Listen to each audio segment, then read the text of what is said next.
আসলে ব্যবসায়ীরা তো সবসময় তার রিটার্ন বা মুনাফা ম্যাক্সিমাইজ করার চেষ্টা করে, এটাই স্বাভাবিক। কিন্তু এখানে যে কিছু নীতি নৈতিকতার জায়গা আছে, কিছু আইন কানুনের জায়গা আছে। এখন রাষ্ট্রের সরকারের দায়িত্ব হচ্ছে কীভাবে সে মিনিমাইজ করা, কতটুকু কন্ট্রোল করা যায়, যে ব্যবসায়ও যেন লস না হয়, সে যেন প্রতিবর্ষে না যায়, কারণ এখানে কর্মসংস্থানের ব্যাপার আছে, অর্থনৈতিক সচল রাখার ব্যাপার আছে।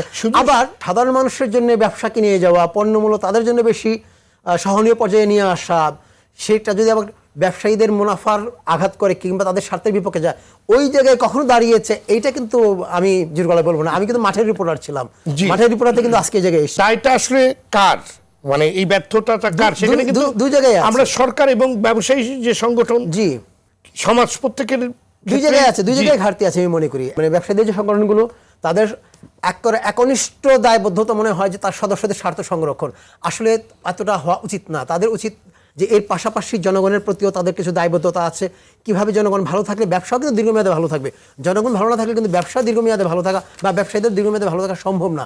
এই জায়গাগুলো আসলে রিয়ালাইজ করে, উপলব্ধি করে সে অনুযায়ী দেখা, এটা একটা জায়গা। আরেকটা হচ্ছে সরকার। আপনি দেখেন যে আপনি পার্লামেন্টে, প্রতিটা পার্লামেন্টে ব্যবসায়ীদের সংখ্যা বাড়ছে। এটা তো বিনিয়োগ। ব্যবসায়ীর সংখ্যা বাড়ছে মানে তার লবি করা, পলিসি মেকিং করা, এবং সরকার যেন তাদের বিরুদ্ধে কোনো ধরনের কঠোর মনিটরিং না নিতে পারে, অন্য কোনো পানিশমেন্টমূলক ব্যবস্থা না নিতে পারে, সেই জায়গাগুলো ঠেকানো, এই জায়গাগুলো কিন্তু ওনারা করছেন না। বিগত সময় দেখেছি সালমান এফ রহমান, উনি আপনার উনার ইন্ডাস্ট্রিতে কিভাবে আরো লোন নিয়ে দিতে হবে, সকল সুবিধা তাদের প্ল্যানিং করে নিয়েছে। একটা প্রশ্ন করি ভাইকে, যেভাবে আপনি বলেন তো, এই যে ইয়েতে নমিনেশন পেপার লেখা থাকে আপনার পেশা কি, কোন পেশার লোক নির্বাচন যাইতে পারে বলেন তো? আপনি চাকরি করলে না, সবাই যেতে পারবে না, চাকরি করলে আপনি পারবেন। আপনি যদি লেখেন যে আমি সরকারি চাকরি করি, আপনি পারবেন না। আপনাকে কিন্তু দেখাইতে হবে যিনি কিছু করে না তাকেও বলতে হয় কিন্তু আমি ব্যবসায়ী, যিনি করে না তাকেও কিন্তু বলতে হয় যে আমি ব্যবসা করি। এত সে তো বলতে হবে না আমি বেকার। হ্যাঁ, অতএব এখানে শুধু ব্যবসায়ীদের দোষ দিয়ে লাভ নাই। ব্যবসায়ীদের এইটা, ব্যবসায়ীদের তো এলিজিবল সে নির্বাচন করার। আমরা তো পুকুরের ব্যবসা, মানে সবাই পুকুর চাষী, এগুলো অন্যায়। এগুলো নির্বাচন করতে পারবে না। নির্বাচন তো তার মৌলিক অধিকারের জায়গা, তাই না? সংবিধান স্বীকৃত অধিকার তার। কিন্তু কথা বলছি যে যখন রাজনীতিকদের হাতে থাকে না, কিংবা রাজনীতিবিদরা যখন আসলে ক্যাপাবল হয় না, কিংবা ওরা অনিয়ম দুর্নীতি না কিছু জড়ায় যায়, তখন কিন্তু এই ধরনের নানা ধরনের অসামঞ্জস্য দেখা যায়। এবং এইসব ক্ষেত্রেই আমলা, অবসরপ্রাপ্ত আমলা কিংবা ব্যবসায়ী, তাদের পার্টিশনটা বেড়ে যায়। এবং যখন বেড়ে যায় এবং তারা পলিসিকে নিয়ন্ত্রণ করে, আপনার রাজনীতিবিদরা তার ওই ব্যবসায়িক বলেন কিংবা কোটারি স্বার্থ বলেন, ওই জায়গাটা নিয়ন্ত্রণ করতে পারে না বলে, অ্যাকশনে যায় নাই বলেই কিন্তু এই ধরনের আপনি দেখবেন যে আপনি গত বছর আমরা আলোচনা করেছিলাম 7 দিনের ব্যবধানে 50 টাকা 60 টাকা বেড়ে যায় হবে আপনার মুরগির মাংসের দাম, ডিমের দাম। 1 মাসের মধ্যে বড় যে ফার্মগুলো কত হাজার কোটি টাকা হাতিয়ে নিয়ে যায়, 200-300 কোটি টাকা হাতিয়ে নিয়ে যায়। এই যে ঘটনাগুলো হয়, আপনি আজ পর্যন্ত বড় কোনো গ্রুপের বিরুদ্ধে অ্যাকশন নিতে দেখেছেন?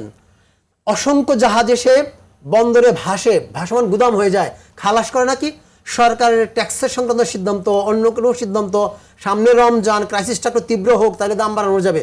এই যে ঘটনাগুলো আপনি কি দেখেছেন সরকার কোন একটা গ্রুপের বিরুদ্ধে ব্যবস্থা নিয়েছে যে জাহাজগুলো পাসছিল? এগুলোকে আমরা দেখি না, কারণ সরকার তো তারাই থাকে। জি, তো আমার কথা হচ্ছে ব্যবসায়ীরা অবশ্যই ব্যবসা করবে, ওনাদের কাজই ব্যবসা করা। একদিন আপনার সঙ্গে আমি বসবো, শুধু আপনি আর আমি, তাইলে আপনি বুঝবেন যে আসলে ব্যবসাটা কত কষ্টে থাকে। মানে আপনি তো ডেফিনেটলি আপনি মানে অনেক ভালো সাংবাদিক। আপনি যদি কষ্টের কথা শোনেন ব্যবসায়ীদের, আপনি এখান থেকে উঠে চলে যাবেন। আমি বলি আপনাকে, একটা বড় গ্রুপ আমি যাকে চিনি, হ্যাঁ, আপনি দেখেন আগামী 2-3 মাস 4 মাসের মধ্যে বড় 2-3টা গ্রুপ পড়ে যাচ্ছে। এবং 2-3টা গ্রুপ যদি পড়ে যায়, এতে কিন্তু হাজার হাজার কোটি টাকা ইনভেস্টমেন্ট বাংলাদেশে পড়ে গেলে কিন্তু রাষ্ট্র বেকাতে পড়ে যাবে। আমি বলি, ওনারা গ্যাস দেবেন, ইকোনমিক্যাল জোনে বলছেন ওনারা গ্যাস দেবেন, পানি দিবেন, ইলেকট্রিসিটি দেবেন, ইনফ্রাস্ট্রাকচার ডেভেলপ করে দেবেন, ঠিক আছে। একজন গ্রুপের কাছ থেকে ওরকম একটা ইকোনমিক্যাল জোনে উনি এই আশ্বাস পেয়ে উনি নেদারল্যান্ড থেকে 3টি ইন্ডাস্ট্রি স্থাপন করছেন। একটা হচ্ছে সল্টের, একটা হচ্ছে আপনার পেপারের, একটা হচ্ছে সুগারের। 3টাতে 3 দুগুণে 6,000 কোটি টাকা বিদেশি ঋণ, ঠিক আছে। ওখান থেকে আমাদের পেট্রো বাংলা ওদেরকে গ্যাস দিবে বলে ওদের কাছে জামানতের টাকা নিছে, নিয়ে ডিমান্ড নোট দিছে। ডিমান্ড নোটের টাকা হচ্ছে প্রায় আরও 500 কোটি টাকা। 3-4 মাইল দূর থেকে তারা লাইন নিয়ে এসছে, সেই লাইনে খরচ একটাতে আরও 100 কোটি টাকা, সব মিলে তাদের প্রায় 10,000 কোটি টাকা তার ইনভেস্টমেন্ট। ওখানে কথা ছিল নেদারল্যান্ডের লোকজনের যে যেই পরিমাণ দিবে প্রোডাকশান, ওরা বলে দিছে যে এখানে 1 লাখ প্রোডাকশন হবে, এখানে 500 প্রোডাকশন হবে, এখানে 200 প্রোডাকশন হবে। এইটা তারা ফুলফিল করবে নিজেরা থেকে এসে 1 বছরে।